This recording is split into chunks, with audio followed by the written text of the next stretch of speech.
Welcome back to Thrive Nation. I'm super excited to bring our first guest in today. Her name is Ainsley Beauchamp. We have been friends for a very, very long time. We met through horses and have spent quite a bit of time together exploring the horse world, but also some modalities alongside that. And the reason I wanted to bring her on is that she's been a really, really big pillar of inspiration in my life. She's an amazing woman with an incredible story who has always led her life with passion and from the heart. And I have so much respect for her.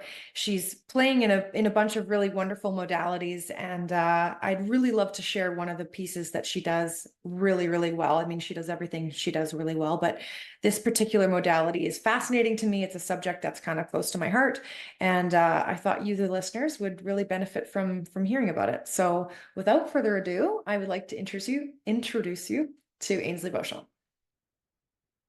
Hi, Ainsley. Welcome to Thrive Nation. We're super excited to have you on. How are you? I'm really well, Steph. Thank you. And it's good to be here. Nice to see you. Likewise, likewise. So I was just telling our listeners just a little bit about our history. We've been friends for quite some time. I think the catalyst to our meeting was, of course, horses, no surprise. But you and I actually got our Reiki certification together, and that's kind of, I think, what was really kind of really got us close and took us a little deeper into our relationship, hey?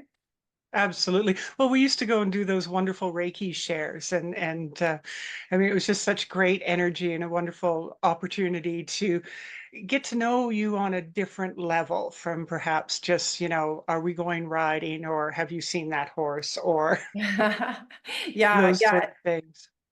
Totally. It's funny because that was, I can't even remember how long ago that was. That was most certainly over a decade ago. And at that Absolutely. time, I was still very much in the spiritual closet about who I would tell that I was in a Reiki class with or a Reiki share with. And it's been quite a turnaround in that time about what I will and will not talk about in front of people. It's much more acceptable, hey? Well, it is more acceptable. And I think we also kind of come into our own power a little bit and feel more settled into the human beings that we are and that we're becoming. And Mhm. at that point, we're less concerned about other opinions because we know our own truth. Isn't that true? Yeah. Hmm. Hmm. Absolutely. Absolutely. So I was telling my listeners in the intro just what a pillar of inspiration you have been since I've known you. You've always been a heart-led individual, and all of the stories you tell me are just about you fully leaning into you, the way you feel and the way you show up in the world, and what brings you light, and really pushing towards that in every aspect of your life. And it's been such a cool thing to watch. You have some really incredible stories, and I've always been super drawn to you. You have this incredible energy about you that is just like, it's almost like a vacuum. You just want to be in your space. Oh, Yeah, no, you really do. I really honor our friendship, and it's been inspiring to kind of walk alongside your journey and watch you just like lead with your heart. oh, thank you. I sometimes think life is a series of falling in different directions. And yet I have utmost faith that it's all going to work out. And it does over and over and over again. And, it's a funny thing because it's not necessarily set out with this, absolute plan, goal A, B, and C. And yet all the goals get met as Mhm. time goes on. I sort of find it to be a bit of a meandering path, but that's such a lovely thing to say. Thank you, Steph. I really, really appreciate your kindness and your friendship means so much to me. And I love watching you. Oh my goodness, you are a powerhouse. You decide to do something and it's just like, oh wait, it's done and amazing. Thank you. Thank you. So I would love to give people a little insight into who you are, what a gem you are to our community and to the planet in general, but also kind of what it is you're doing right now, because you're, again, I feel like you've been doing the equine therapy thing for some time, and I'd love you to kind of talk about that. But the focal point I think I'd love to highlight is the PSYCH-K work that you're doing, and just explaining what that modality is, because I think it's this beautiful little gem that just hasn't really seen the light of day in the way that it needs to. So let's just hear a little bit about your background, and tell us about kind of where you've been and where you're going. Okay. Well, I mean, I'm not a kid, so I've been around a few decades on this planet, to say the least. And I started out years ago working in labor delivery. And within the medical system, it was such a heartful place to work because there was so much joy in people having babies. I mean, it's probably the most beautiful aspect of medicine in some ways. You know, watching dads walk around with this stunned and delighted look on their faces, and grandparents just oozing joy and stuff. So, I mean, that was a really beautiful experience, and I'm so grateful for it because as I moved on, I was able to carry some of these skills with me. This quasi-medical background. I've worked in long-term care, working with the elderly, and my heart's always been in horses. So I had the opportunity to start a horseback riding business, and my husband and I, we were going through sort of a chapter closing part of life and new chapter opening. And this is something that he really wanted to do was a horseback riding vacation company. And so we wanted to follow a slightly different model. So we chose to do in-to-in rides, which were multi-day rides, but using different lodges or B&Bs where the guests would stay. So rather than a guest ranch or a pack trip or something like that. And I really loved doing that.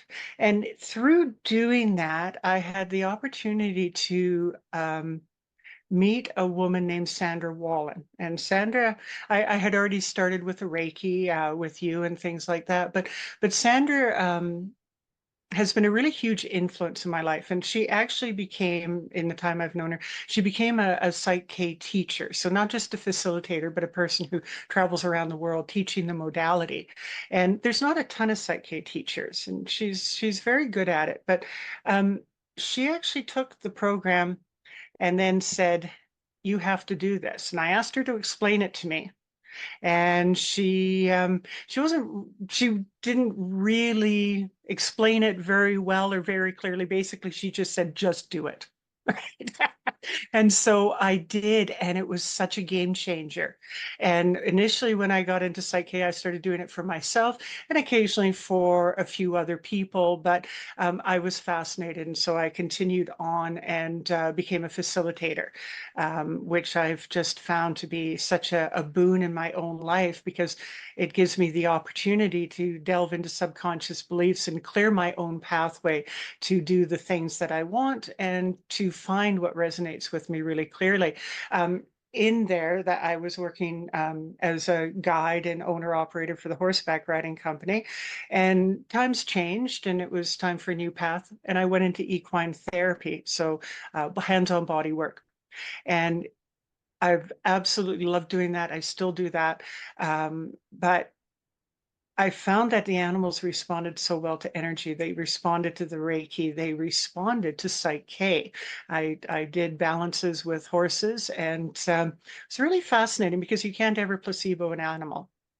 They Mhm. respond, they don't respond, they have improvements or they don't. And, you know, there's no dog in the fight, if you will. You just kind of have to be an observer of what's happening, and it will be what it will be. So it's also a great lesson in letting go of outcomes and things like that. You bring your best, you hope for the best, and it will be what it will be, right? So I'm not sure if that answered your question. It was a bit of a meander, but welcome to my world. Yeah, no, I love it. I love it. That very much answers, a few questions about what you do and things like that. I very much relate to, actually, that's actually what got me into Reiki and going and getting certified in the same program that you did.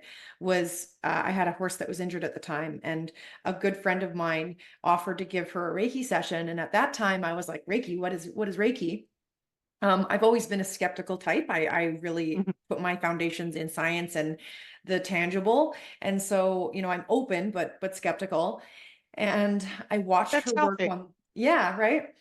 I watched her work on my horse, and what I witnessed was, like you say, there's no placebo, there's no ego there. You know, what you see is what you get, and the horse just kind of was this medium for this work that was unfolding before me, and it blew my doors off. So that's Yeah. kind of what got me onto the energy work path. And I mean, man, where I am now, versus Right? where I was before that experience, it took me on a completely new trajectory in my life, and it opened up a whole world Mm.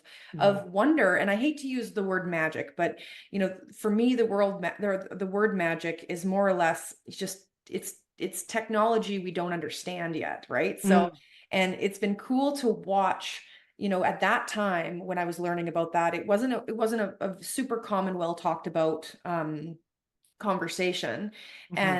And now science is catching up to it. So now it is measurable, now it is tangible, now it is scientifically backed, which is such a really cool place to be when it was less mainstream, and now coming into an era where it is becoming mainstream, and it is becoming, you know, a really really popular methodology. So yeah, I would agree, horses were the best example of how to witness something and with no attachment to it, right? There's no like, oh yes, I feel great. And you know, the human wants it to be right. So they, you Yeah, know, the horses just really give you the full read, right? absolutely true. And it's so fascinating because with people, there's always that all of the mental baggage that they bring to it, they want, or perhaps there's a secondary gain to not achieving the change that they want or the wellness that they want. Or but animals are just super clean. You know, they want to be living in a state of peace and homeostasis. They want to be well in their bodies, and they don't separate their minds from their bodies the way we do. We run around in our heads all the time. Animals are much more deeply entrenched and earthy and things. So yeah, I find working with them so fascinating, and that sort of led me back, strangely, to working with people again. You know, after X number of years, you know, over a decade for sure of doing the animal body work, it just seemed that it was kind of a natural progression. And what I'm loving about the people piece is, and I always did a little bit, but you know, just not super focused with it. Um, People give you feedback. People tell you stories, Yeah. right? And they like, you know, 2 days later, I'll get a text message and it'll be like, oh my God. And that, the thrill of that is pretty exciting just to watch the growth and the change and really shift is kind of the term for it. Um, so yeah, I find it interesting. You know, Psych-K isn't energy work, and yet I don't know how there isn't an energy component. So one of the things that we look at with with Psych-K, sorry, is we live in a space when we're working with somebody or working with ourselves of isumotak, and that is actually an Inuit word, and it means holding space for wisdom to be revealed. So, not the facilitator's wisdom, the partner's wisdom. Hmm. It's in them. They have all these answers, and it's helping that to bubble up to the surface, and not just so that they kind of know it, but so that it's really deeply entrenched on almost a cellular level, on a subconscious level. And that's what Psyche is. We're working with subconscious beliefs. And when you look at, you know, how the mind works, we all sort of understand that we're working on maybe 5 or 10% of the brain is working on a conscious level. But the rest of the system, the other 90, 95%, is subconscious. And that's really the operating system. And that is what's guiding decisions, even though we may not realize that it is. So, on a cerebral level, we're like, I really want that, and that's what I want to do. But we sabotage, we self sabotage. And there will be reasons under the surface of why we are self sabotaging. Um, so it's quite fascinating to watch it unfold with people. And really, if it wasn't for Psych-K and if it wasn't for Reiki, um, my life would look so different because it's allowed me to sort of maybe not necessarily get really clear on my goals, but feel really capable. of moving ahead with my goals. So not necessarily competent, because there's always learning curves, but I don't have fear of jumping into something that I don't fully know or understand, because I know I'm capable of learning it. There's a competency there. There's an understanding of my abilities without, sort of thinking, well, I'm great and I can do anything. It's like, no, if I plug away at this, I can get this, I can do it. No problem. Very cool. So, I mean, if you could just generalize, give us a rough idea of what Psyche is and how people can benefit from it. Oh, absolutely.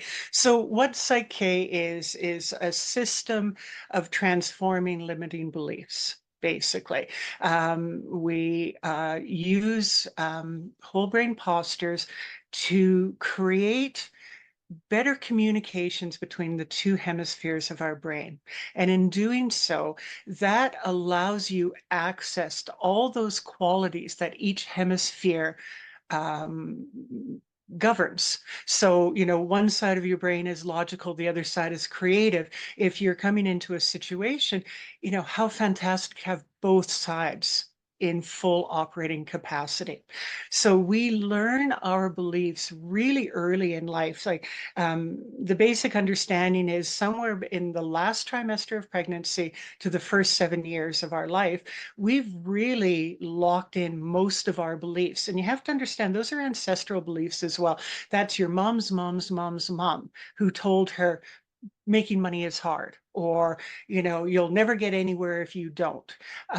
We just sort of regurgitate all these old ancestral patterns, and Psych-K allows us to not just look at that, but change it on a really deep level.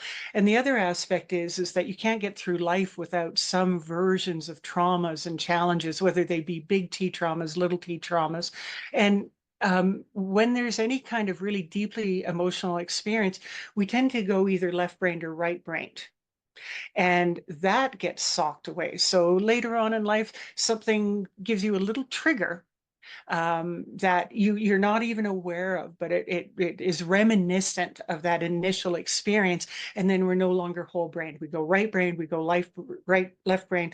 We're trying to operate within that. And it's like you feel like you're not thinking very clearly. You're not, it just leaves you sort of feeling frenetic and stressed and anxious and things like that. So with the Psych-K, we rebalance that. And that's where it comes back into the person's innate wisdom and understanding, because I don't have their answers. They have their answers. It's helping them delve in and understand that, and then rebalancing so that they can approach the situation in that whole brain state, that really fully operating capacity. Right. So would you equate that to, I mean, maybe this is the wrong analogy, but I think of belief systems as, or whether they're conscious belief systems or subconscious, they are kind of like filters. So it's like, Yes. a layer that you're carrying that you're not necessarily aware you're carrying, so, like rose-colored glasses, right? So you come into a situation with a bias you don't even realize that you're carrying. Would you say that's accurate? 100% accurate. In fact, that's it in a nutshell. And joy, those filters may not be yours. Right, right. Right? That's where it comes into, well, my dad always told me, or yeah. So it's really a fascinating thing to sort of pull those filters away, help people pull their own filters away so that they can see clearly what they want, because what they want might be totally different to what you or I or somebody else wants. Right. Right? Well, you and I had a session a couple months back. I like talking about generational. Actually, what I wanted to come and talk about with you in that session was my belief systems around money. And Yeah. I knew that I was carrying misaligned belief systems around money. My parents came from generations of money trauma and, bankruptcy or whatever that might have been. My grandparents went through a war and depression and things like that. So I was curious to see how much of my money beliefs or scarcity beliefs were actually mine based on my experience, and were they kind of instilled upon me by the language that my parents had used when I was a kid. And that was very much so the case.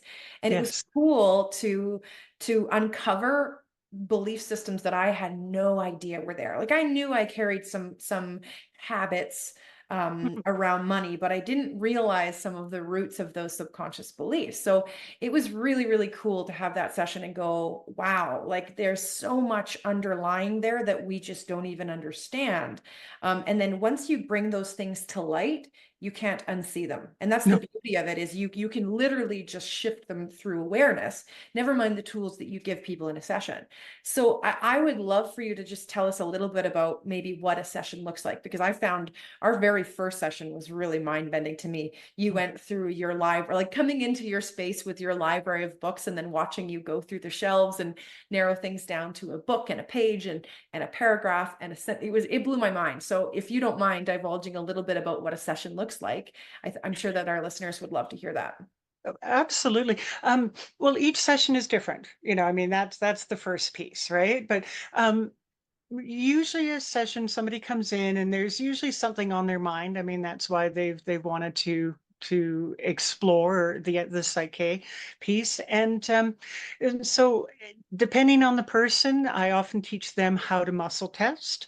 Or like you muscle test really well, so that's super easy. Or if they're not comfortable doing that, I can muscle test with them, and that can be really helpful. And the reason we use muscle testing is because it's just a direct access into the subconscious. Would you So mind just divulging, for those who don't know what muscle testing is, just a little bit about the science of kinesiology and how that actually works? absolutely. So with muscle testing, generally, well, certainly in the psyche, we ask yes, no questions. And with an answer is yes, a muscle test is strong. So there's no weakness in it. If the answer is no, subconsciously the answer is no, there's a weak muscle test. And there's just this tiny little break in the electrical current with a negative response that just interrupts the strength for that moment. And that's what we're looking for. So we're looking for a subtle sign. It doesn't have to be a big arm wrestling thing. Do you believe? No, we're just looking for information out of the subconscious. And that's really the door in. And so, somebody will come up and they're not responding strong to a particular statement. I've got lots of tools that I can use with that. So, I mean, I have a whole Psych-K binder full of interesting jumping off points that we can use if somebody is, say, dealing with grief loss or worries about prosperity or health issues, any of those sort of things, just sort of gives us avenues. And then that person, once we start, then they're bringing their own thing into it, their own information into it. And it gives us places to navigate through the subconscious. And it's really interesting because sometimes you'll ask a person to repeat a statement and they cannot even say the words. Hmm. They're just that blocked in that Wow. area. And so that's always a huge, like, and go there flag kind of thing. Interesting. So yeah, the session, somebody comes in, we have a little bit of a understanding. I explain a little bit about what Psych-K is. We delve into looking at what their limiting beliefs might be. We use muscle testing to access that. We use what's called whole brain postures, which increases that flow of information between the two hemispheres of the brain. And that's how we flip those limiting beliefs. And the neat thing about it is once a belief is flipped, and beliefs can be as small as I can or I can't, which changes everything. Nobody ever listens to my opinion. I am heard, right? That's a different way of going through the world, depending on what your beliefs are. The world is a dangerous place, the world is a friendly place. That completely informs how you are in the world. So, there's lots of other areas that we can delve into with relationships, with life bonding balances. It's just really fascinating. There's belief points within the body where we may be carrying things in the body itself that, emotions and responses in the body that haven't been released. It's quite fascinating. So once, sorry, I go off. Don't mind me, Steph. I'm Oh, going I off love on it. I love it. tangents. Oh, keep going. We So love it. once we find the limiting belief, once we balance for the limiting belief, then we retest, asking the subconscious the same question, the same statement again. And most commonly at that point, the person will be testing strong because now it's sort of settled into their system. So that doesn't mean that I can set a balance for I'm winning the lottery tonight. I might believe I'm winning the lottery tonight, but we also have to have action steps, and those are self-directed. So, your action steps, it would be, okay, now what's your next step about gaining this goal or transforming this piece in your life, and help people find that and then go away. And it's not even doing homework so much as creating change. Hmm. Hmm. Right. So I would say that those belief systems can be the anchor that keeps us in the same place, right? We have Totally.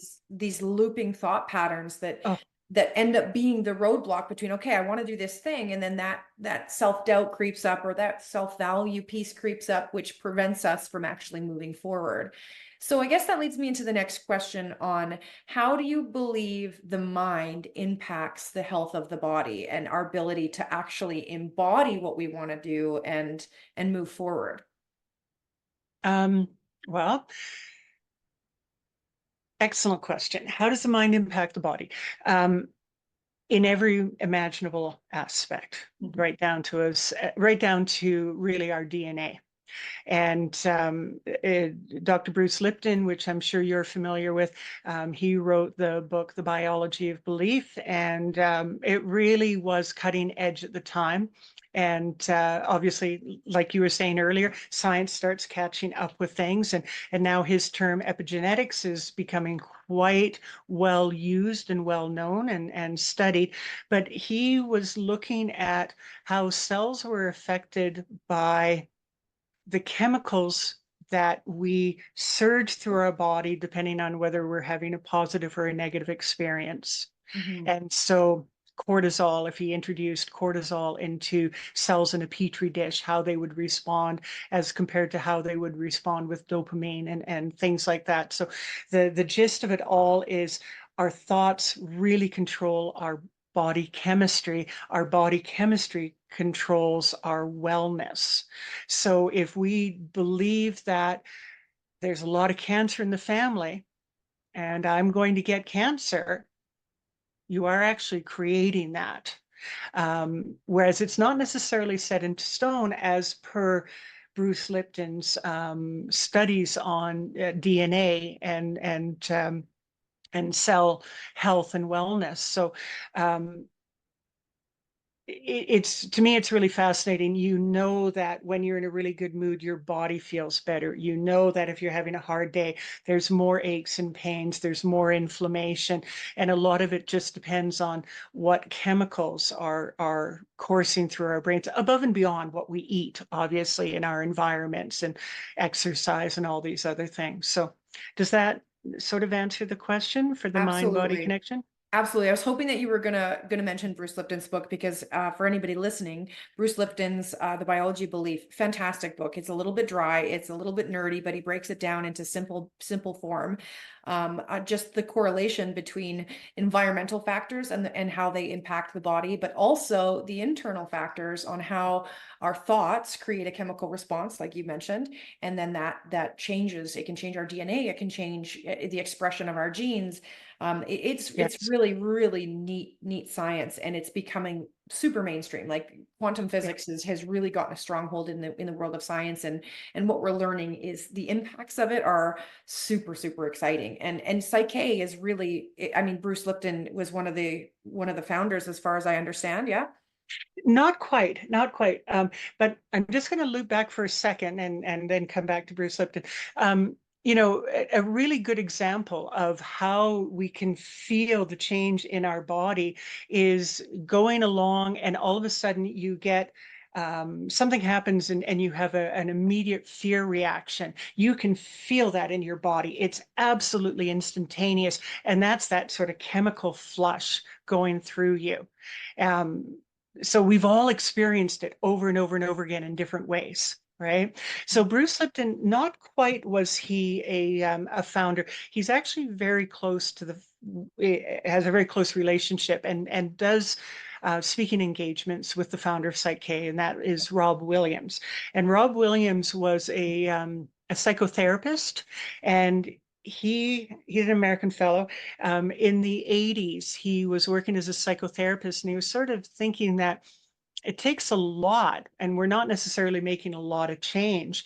And he started really thinking about, he's the one who came up with this concept of subconscious limiting beliefs and all these other things. And he was basing it off of, some real science around, I think they called it dominant brain theory at the time.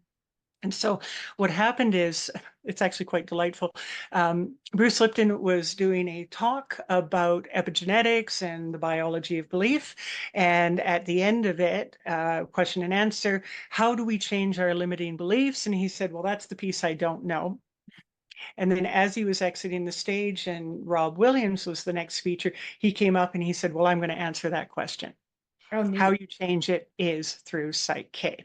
And Bruce Lipton turned around, sat down, listened to the entire speech, and was fascinated. So from that point, they really have teamed up with this understanding of how effective it is together. So they've done, as I say, lots and lots of talks and tours together and things like that. Um, but yeah, it's amazing. So, oh, it's going to go off on a tangent, but I won't. Oh, we don't mind. We got all day, and you're fascinating to listen to. So please don't hold back on our account.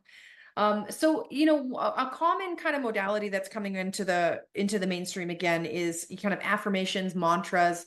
Would you say that those are effective tools to help kind of change neural pathways and create change in subconscious belief systems? Um, yes and no. So mantras and affirmations, mantras, they have been around for thousands of years. They're deeply based in Eastern spiritual practices. Um, they are very effective when they are used in the right brain neurological state. If we're just going along and saying, pick a mantra, I'm skinny. I don't know. You can say it until you're blue, but it's not really coming into your subconscious. Now, it might help you make some better choices that day, right? But it doesn't settle in the same way. Where it has been incredibly effective is in Eastern practices. Mantras are used during meditation. Mantras are used during yoga. Both of those initially were designed to create a different brain state. So we use yoga in the West as exercise. In the East, it's a spiritual practice. And so used in that deep, calm brain state, absolutely they're effective. So what I teach in a PSYCH-K session is we will work towards finding a mantra that is positive and present tense and useful for that person in that situation. And I ask them to repeat the mantra first thing in the morning when they're waking up and last thing at night as they're falling asleep. Because when you're in that sort of twilight stage, you're not really awake, you're not really asleep, your brain waves are changing. And that's the point where we have the best access to our own subconscious minds. And so repeating the mantras in that brain state or during meditation, that's really effective. And it's not that it's necessary to do that with PSYCH-K, but people love to feel like they're doing something. We all do. I do it myself. That's something that I try to do as I'm drifting off. It's a much better use of your time than, going over the things you should have done or the things you shouldn't have said Right, right. And when that's you're called going the to bed at night. and that's called the theta wave state, right? Um, I'm sorry. My brain is blank on that. There's alpha, beta, theta, very much do different things. Alphas are waking state. So That's right. I think theta, I think you're correct, but don't hold my feet to the fire on that one. Yeah, look that up, fact check that. Yeah, fact check that, people. It's good to know though. Actually, a whole nother conversation we could have about the different brainwave states and how they Mhm. impact the subconscious. But yeah, interesting conversation to say the least. So, Mhm. what would you say? What is some of the feedback? Because we talked about that earlier. With horses, they show you the result. There's a physical embodiment. With humans, you get the verbal feedback, which humans have a better time digesting. We love that shit. So, with that, what kind of feedback have you gotten from your clients? I I think to encapsulate it, most commonly, I should say, people feel a calmness around situations that they previously found stressful. They're more capable of navigating them, more capable of thinking their way through, more capable of not being triggered in the moment. So I would say that that is probably one of the more important pieces, but they also seem to develop a bit of clarity around what they want and how to proceed with it. So it just seems to kind of take away the fuzziness around things and help you sort of focus and move forward. And I don't mean just like in a linear way, because it also helps you to be open to other ideas. It's so some of the feedback that I've had, I found it really interesting. Somebody that I did a session with literally was on their way to be fired. They knew they were going to get fired and they were so upset and so stressed. It was a really difficult situation for them. And we worked through a little bit of Psych-K, off they went. Didn't change the situation, but they were just able to be with it, to hear what their employer had to say and to be okay with it, like on a really deep level. Like instead of being shattered and all the things that you might expect, because I mean that's a big life-changing situation, and especially for some people just don't get fired. And so I found that really interesting that they were able to come into that, and literally they came into it within a whole brain state. Wow.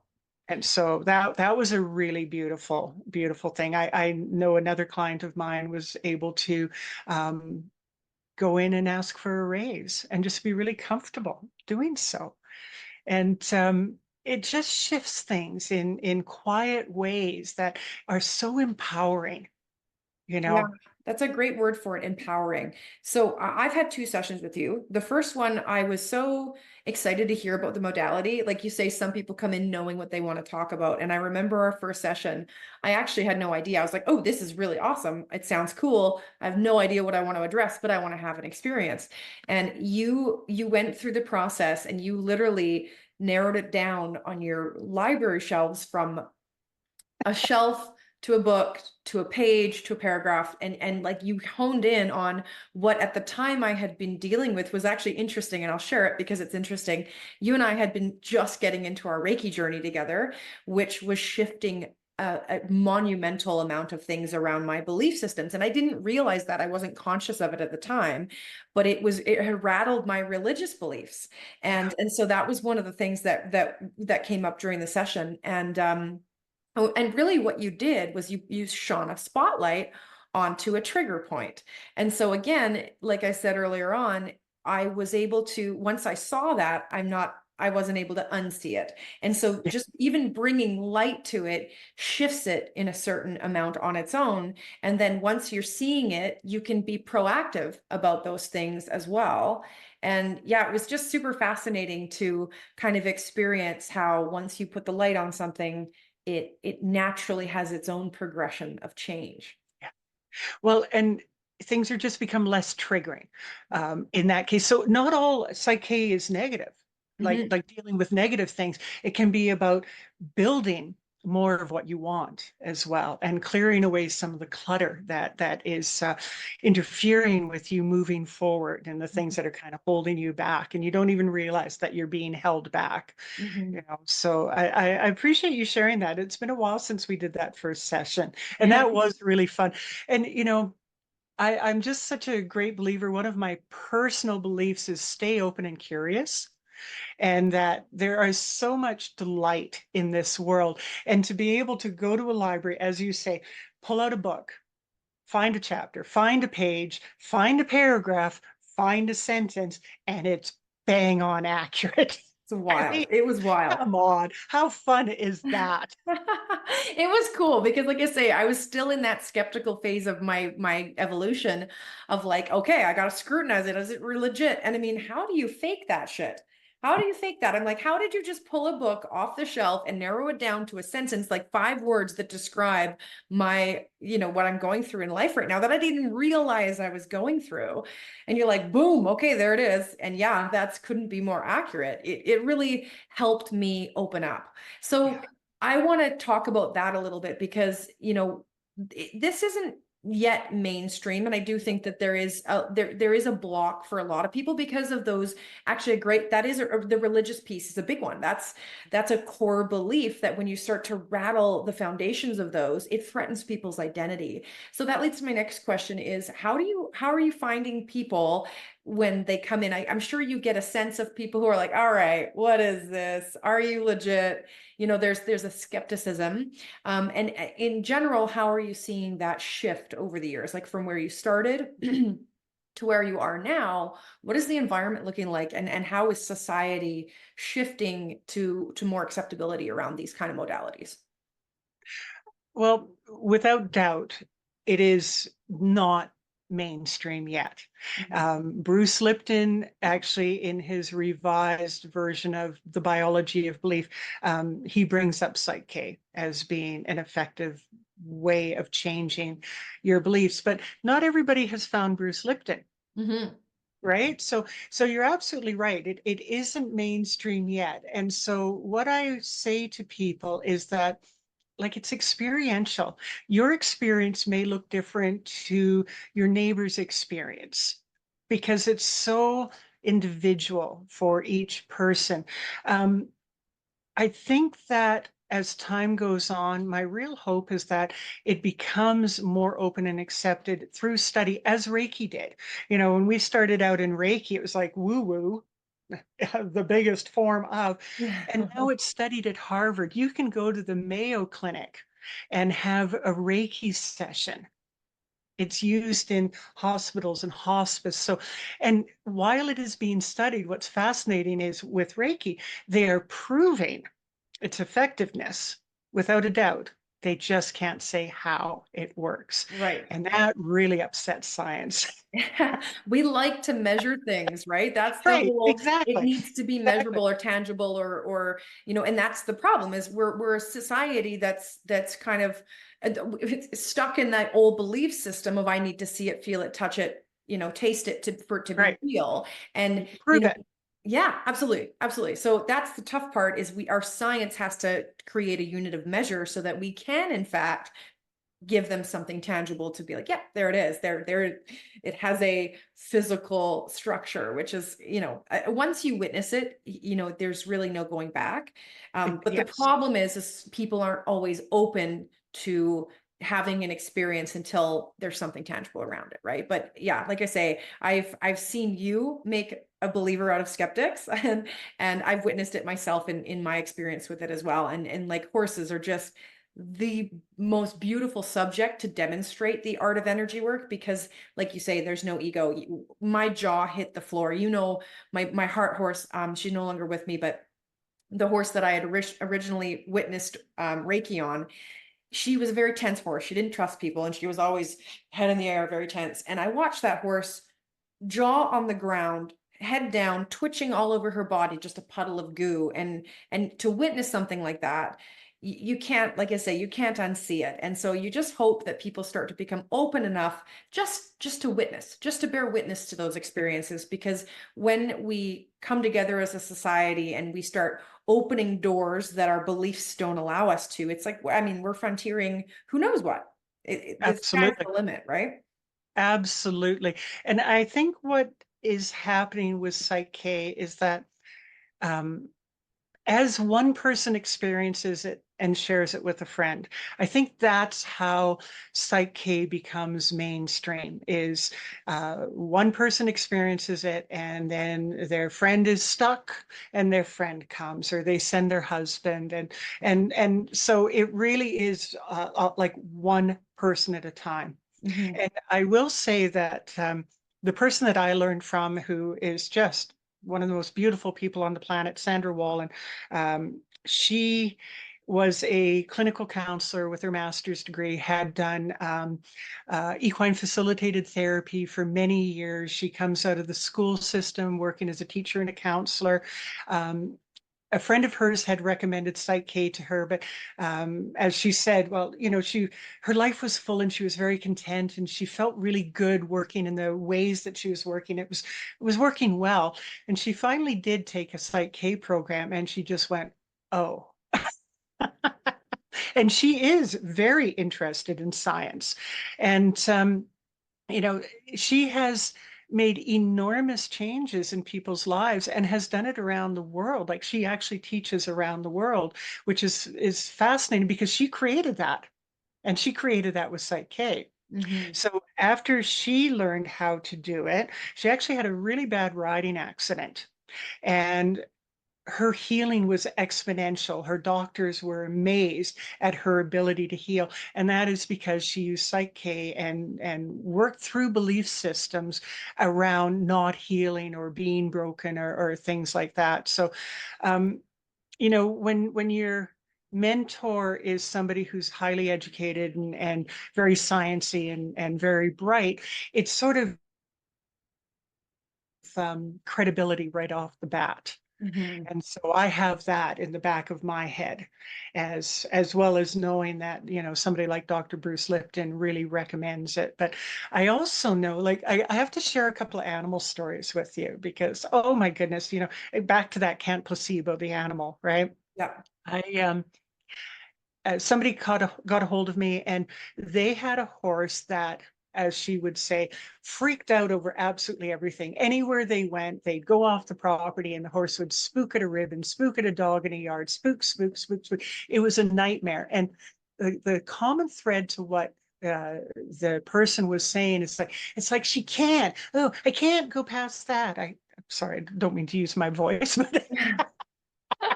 but it was like, I can't, I can't, I can't. Well, one of the most important beliefs is whether you can or you can't. So with muscle testing, I helped this horse flip from I can't to I can. And I got a message the next day saying, I cannot believe what has happened. I am riding this horse past all the things that would have terrorized her yesterday. Incredible. It is. It is. Now, we know as humans, having relationships with horses, that what we bring to the party is incredibly important. So I know that she also was an influence into that picture, but without a doubt, so much of that was coming from the inside of the horse, feeling more brave in the world. And it was something that I know you were involved in, and this was a big deal. Many years ago, there was a big fire, and you helped a friend bring out her horses and her dogs. And it was pretty traumatic because, if I remember the story correctly, you guys hiked through the backcountry because the police wouldn't let you in to rescue your animals. And on the way out, the horse laid down and refused to move. Yes, yeah. And it was the worst possible time to be laying down and not refusing to walk off the property.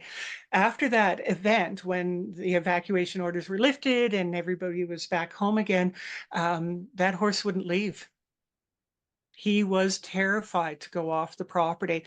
Did a Mhm. Psych-K session with him, and he was back to his old self. Yes, yeah, I recall that story. And again, what a testament to, I find it so incredible. how it links to animals as well. And of course, you and I, this isn't new information. You and I work with animals enough to know how sentient they are and that they're not, Yes. we take that for granted because not everybody views animals in the same way, but it Yeah. is powerful, powerful stuff. And I think, animals are somehow, I maybe you would disagree, but I believe animals are easier to work with because there's so much less ego involved. Oh, totally. And they don't have a vested interest in arguing with you about how the thing that isn't working is working for them in a weird way. Right, right, right, right, right. Oh, that's Yeah, hilarious. absolutely. I mean, animals are so clean and they're so pure in that way. And they also carry their baggage. But one of the things with animals is that they don't live there. They don't live in that state. They're not, they don't have that prefrontal cortex. They don't spend all their time worrying about the past and thinking about the future. They're right now, and they can be absolutely triggered in a heartbeat to previous experiences. I mean, they're Yes, just, they yeah, don't separate mind from body the way we do, which, we that's right. discussed earlier. Yeah. Yeah, very So cool, anyways, I very mean, cool. there's all sorts of things that have happened with animals, and that really um, helped inform how powerful Psych-K is Mhm. and how deeply it can work on so many levels. So I've always enjoyed that. But as time goes on, it's funny, I just feel more and more called to come back to working with people again. And I wonder how much of that is that, the animals, they give you that confidence because like you say, there's no, oh, did I, was that just belief systems that were people tend to complicate things, whereas hmm, animals, it's clear as day. And that's such a, it's such a great feeling to be able to bear witness to that and and mhm, and mhm, to validate the work that you're doing, right? And that kind of gives you the, okay, where can we take this now that I have these skill sets that I've modeled and I've worked with, and how do I move that forward to work with people? Because the hard part is being a human, we deal with our own ego issues. And so you go to work with a person who's like, whoa, whoa, whoa, whoa, whoa, you're touching things that I don't know if I want to be touched. And so, mhm. the animals kind of give you the confidence to go, I can see an ego when it comes up, right? So it's interesting to see how that progression, and I wonder how much of that is that you're welcoming more of a challenge now, right? Animals are a little bit easier to work with. So it's like you want to kind of exercise that muscle in a way where humans are certainly much more dynamic to work with in Complex. complex. Great word, great word. Absolutely. Yeah, Yeah, absolutely. yeah. I think there's a piece of that for sure. For sure. So, Mhm. but as I say, I mean, absolutely love working with animals. I'm so called to it. That's not going to change, but there is a shift, which has been really beautiful. And I'm just blown away by the idea that I think, I really would like to be sharing this more with people. And my next week is full of Fantastic. appointments with people. It's pretty awesome. No kidding, no kidding. And isn't that another beautiful testament to like, okay, I can shift my direction and I can get the rest of it to follow, right? There's not that Yes. resistance, right? Yeah. And again, you've already spoken a little bit to how it's transformed your life and it helps remove the roadblocks to where you want to go in the directions that you want to move. And it's like I say, it's just such a pleasure watching you move and in such a heart-led way from direction to direction and just stay in this beautiful state of flow. Mhm. Well, thank you. Thank you. One of the things that I would be remiss if I didn't bring up when we're talking about Psych-K, we've talked about limiting beliefs and subconscious and all these other things, but one of the really special things about Psych-K is its ability to help people transform trauma and stress. And I think this is one of its most powerful tools because um, I've seen it happen over and over and over again where somebody's had a life event, and of course, it's affecting how they're moving forward in the world. And by doing stress transformation or transformation of trauma, it never takes away the fact that the event happened, but it creates an emotional distance to it. And with that creates a lot of room for people to breathe and move forward.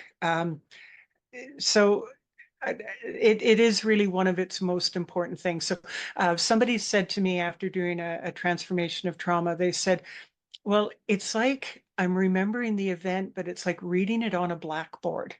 It no longer has all that physical anxiety with it and all that sort of looping and just going back and around and around. It's almost like it broke that loop.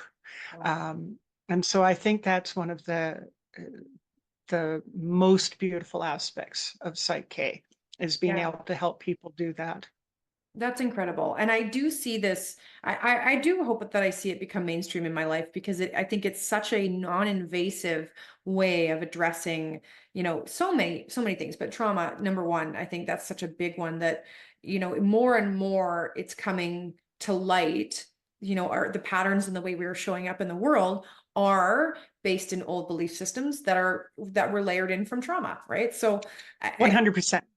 as a whole, we're willing to look at that more now as a society. We're not shoving that stuff in the closet anymore, and it's becoming more mainstream to start addressing those issues. So having tools like this to help kind of facilitate that process of dealing with trauma and looking at it and processing it is hopefully going to become more and more common. I really do hope so. And I think as more people explore it and understand it, and there's more people around the world who are learning how to do it, and learning how to facilitate for others who, I mean, we can all learn how to do it by taking a course. It's straightforward. It's not a difficult thing to learn how to do, but there is something really beautiful in partnership and working with a facilitator and having them as a sounding board as you go through and helping you to navigate. But something that I would love to touch on just really briefly is that, when we were talking about science and energy and Psych-K and these modalities, science catching up with these modalities, is that there's been brain mapping done with people doing Psych-K, and they can show that prior to doing the whole brain balance, that they may be more electrical activity on one side of the brain or the other, but the mapping has shown that the whole brain starts to fire in different ways once they're in that Psych-K process. And so Wow. the science is getting there. That's super cool. And that's what we need. People just need to be able to see the evidence, right? Yeah. So if listeners were interested in learning more about this, do you have any? I mean, I would definitely personally recommend the Bruce Lipton Biology of Belief book. I think that gave me a really good understanding just of a piece of it. Are there any Yeah. other resources that you would recommend for people wanting to dive into this subject a little deeper? Absolutely. So there is a book that has been written by Rob Williams, the founder of Psych-K, and it is called Psych-K, The Missing Piece in Your Life, and piece is spelled P-E-A-C-E. And Mm. that's actually a surprisingly quick read. It's very informative, and it really does sort of lay out the process. So it doesn't necessarily teach you how to do Psych-K, it teaches you all the whys behind Psych-K, which is Nice. really interesting. There are workshops for it. We're on, in Western Canada, and certainly in the Lower Mainland area in Vancouver, there are workshops and classes where you can go and learn how to do Psych-K, or you can go online, look up, find more information there about the modality itself, find instructors or find facilitators. Anybody who's sort of in my area, which would be, the Okanagan-Similkameen area of southwestern BC. I'm very open to exploring that with people. My website is under construction. It's looking pretty antiquated. Right now, it mostly focuses on animals, but that will come to be changed at some point. So I'm sure you'll put a link in the show notes to the website and things like that. Absolutely. So Fantastic, fantastic. And so they can contact you on that link if they want to maybe hire you for a consult or see if this is the right kind of therapy for them. That would be a way for them to do that. absolutely, that'd be wonderful. Yeah. Awesome, awesome. Well, I think we covered it for the most part. I'm so grateful that you were willing to come on and tell us all about what you do and share your story and help shed some light on this really fantastic tool that I hope gain some momentum in the future. It's been really beautiful to experience it myself. And as you know, I've had a few friends that I've turned your way, and the feedback has just been incredible. And it's just so wonderful to have you in this community that you're just this like beautiful little container with all these wonderful Oh, tools to give. And yeah, I can't speak enough about you. You've been such a gift to the community and such a wonderful aspect of my life. And yeah, it's been great chatting with you. And I'm really excited to share this with all of our listeners. thank you so much, Steph. And thank you for inviting me to do this podcast. It's actually really fun. No, well, it's always fun to chat with you.